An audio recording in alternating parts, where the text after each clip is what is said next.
नमस्कार दोस्तों, आज के हमारे इस वीडियो में हम आपके लिए आमल की एकादशी की पौराणिक व्रत कथा लेकर आए हैं। दोस्तों, आमल की एकादशी के दिन आंवले के पेड़ की पूजा की जाती है। ऐसा कहा जाता है कि आंवले के पेड़ में भगवान विष्णु का वास होता है। भगवान श्री कृष्ण ने गीता में कहा है, मैं वृक्षों में पीपल के समान हूँ तथा तिथियों में एकादशी के समान हूँ, जो मनुष्य के लिए कल्याणकारी है। यह आमल की एकादशी सभी पापों का नाश कर व्यक्ति को मोक्ष की प्राप्ति कराने वाली है। इस एकादशी की महिमा को जानते हुए धर्मराज युधिष्ठिर बोले, हे जनार्दन, आपने फागुन के कृष्ण पक्ष की विजया एकादशी का सुंदर वर्णन करते हुए सुनाया। अब आप फागुन मास के शुक्ल पक्ष की एकादशी का क्या नाम है, इसकी क्या विधि है, कृपा कर मुझे बताएं। तब भगवान श्री कृष्ण बोले, हे राजन, फागुन मास के शुक्ल पक्ष की एकादशी का नाम आमल की एकादशी है। इस व्रत के करने से समस्त पाप नष्ट हो जाते हैं तथा इसके प्रभाव से 1000 गोदान का फल प्राप्त होता है। इस व्रत के करने से समस्त पाप नष्ट होते हैं। हे राजन, अब मैं आपको महर्षि वशिष्ठ जी द्वारा राजा मानधाता को सुनाई गई पौराणिक कथा सुनाता हूँ, ध्यान पूर्वक सुनिए। राजा मानधाता बोले, हे वशिष्ठ जी, यदि आप मुझ पर कृपा करें तो किसी ऐसे व्रत की कथा कहिए जिससे मेरा कल्याण हो।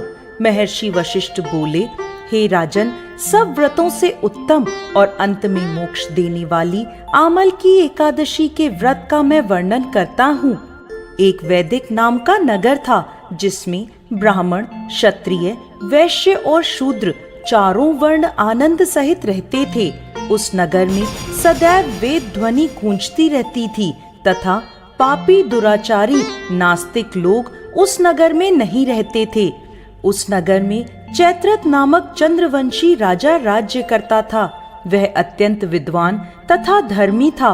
उस नगर में कोई भी व्यक्ति दरिद्र व कंजूस नहीं था। सभी नगरवासी विष्णु भक्त थे तथा एकादशी का व्रत किया करते थे।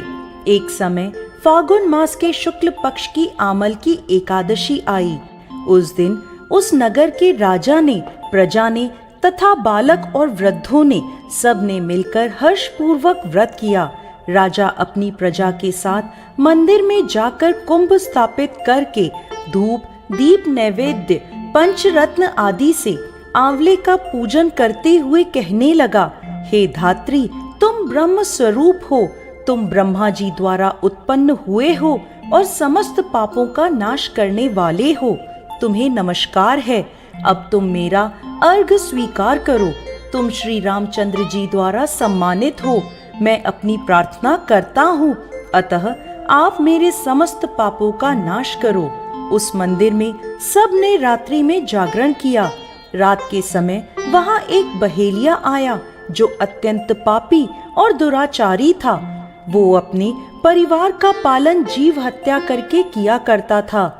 भूख और प्यास से अत्यंत व्याकुल वह बहेलिया उस जागरण को देखने के लिए मंदिर के एक कोने में बैठ गया और विष्णु भगवान तथा एकादशी महात्म्य की कथा सुनने लगा। इस प्रकार अन्य मनुष्यों की भांति उसने भी सारी रात जागरण करके बिता दी। सुबह होते ही सब लोग अपने अपने घर चले गए तो बहेलिया भी अपने घर आ गया। घर आकर उसने भोजन किया। कुछ समय बीतने के पश्चात उस बहेलिये की मृत्यु हो गई, मगर आमल की एकादशी के व्रत तथा जागरण से उसने राजा विदुरथ के घर जन्म लिया और उसका नाम वसुरथ रखा गया। बड़ा होने पर जब वसुरथ राजा बना तो उसकी एक बहुत विशाल सेना थी जो धन धान्य से परिपूर्ण थी। वो 10,000 ग्रामों का पालन करने लगा। उसका तेज सूर्य के समान था। उसमें चंद्रमा के समान कांति थी। भगवान विष्णु के समान उसमें वीरता थी और पृथ्वी के समान वो क्षमा करने वाला था। वह अत्यंत धार्मिक, सात्विक, कर्मवीर और विष्णु भक्त था। वो अपनी प्रजा को दान आदि कर समान भाव से पालन किया करता था। एक दिन राजा शिकार खेलने के लिए गया। दैवयोग से वो मार्ग भटक गया और दिशा ज्ञान ना होने के कारण उस वन में एक वृक्ष के नीचे सो गया। थोड़ी देर बाद पहाड़ी से वहां कुछ डाकू आए और राजा को अकेला देखकर मारो मारो कहते हुए उसकी ओर दौड़ पड़े।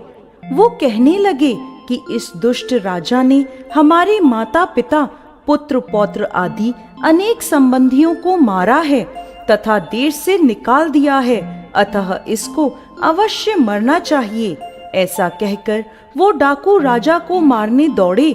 अनेक प्रकार के अस्त्र शस्त्र उसके ऊपर फेंके। ये सब अस्त्र शस्त्र राजा के शरीर पर गिरते ही नष्ट हो जाते और उनका वार पुष्प के समान प्रतीत होता। अब उन डाकुओं के अस्त्र शस्त्र उल्टा उन्हीं पर प्रहार करने लगे, जिससे वो डाकू मूर्छित होकर गिरने लगे। उसी समय राजा के शरीर से एक दिव्य स्त्री उत्पन्न हुई। वह स्त्री अत्यंत सुंदर होते हुए भी उसकी भ्रकुटी टेढ़ी थी। उसकी आंखों से लाल लाल अग्नि निकल रही थी, जिससे वह दूसरे काल के समान प्रतीत होती थी। वह स्त्री डाकुओं को मारने दौड़ी और थोड़ी ही देर में सभी डाकुओं को मार दिया। जब राजा की नींद खुली तो डाकुओं को मरा देखकर वो सोचने लगा कि इन्हें किसने मारा, इस वन में मेरा हितैषी कौन है। वह ऐसा विचार कर ही रहा था कि तभी एक आकाशवाणी हुई, हे राजन, इस संसार में विष्णु भगवान के अतिरिक्त कौन तेरी सहायता कर सकता है। इस आकाशवाणी को सुनकर राजा अपने राज्य में आ गया और सुखपूर्वक राज्य करने लगा। महर्षि वशिष्ठ आगे कहते हैं, हे राजन, यह आमल की एकादशी के व्रत का प्रभाव था।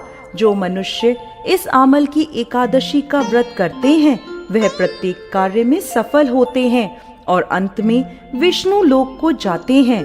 जय श्री हरि विष्णु।